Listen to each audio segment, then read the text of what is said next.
در جمعیت داروی مسئولیتش محدود خدمترسانی نقلیاتی فیروز 26 نفر کارمندان فعالیت داشته چون همه روزه به مسافران و رانندگان خدمت میرسانند.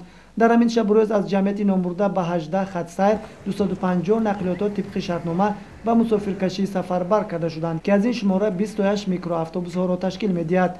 درباره فعالیت جمعیت داروی مسئولیتش محدود خدمترسانی نقلیاتی فیروز رهبر کارخانه حاجی طاهر زمانوف چنین اطلاع داد. جدمه خدمترسانی نقلیات فیروز از وقت شوروی از سال شوروی که هست با مسافرکشانی مشغول است، نه وابسته از عین حال که مالکیت شخصی شده باشم، فقط با مسافرکشانی مشغول است. از ساعت 6 سحر کار را سر میکنند دیسپچر.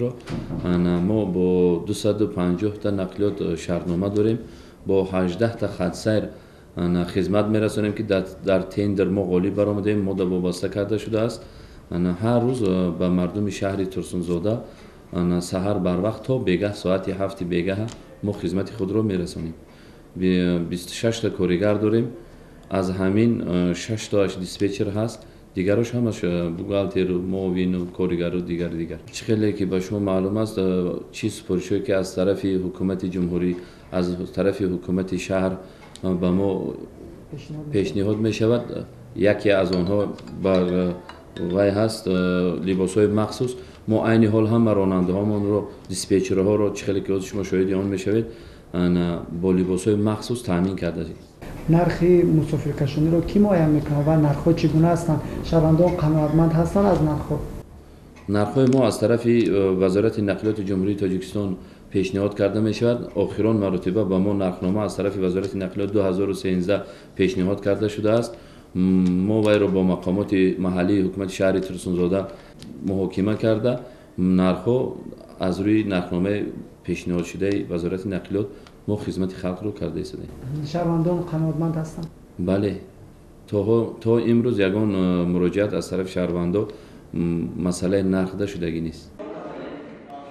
برای خوش‌صفت رسانیدن خدمترسانی در جمعیت دارای مسئولیتش محدود خدمترسانی نقلیاتی فیروز لباس‌های مخصوصی کاری بین کارمندان راه‌اندازی کرده می‌شود. نقلیات و رانندگان همیشه زیر نظارت قرار دارند.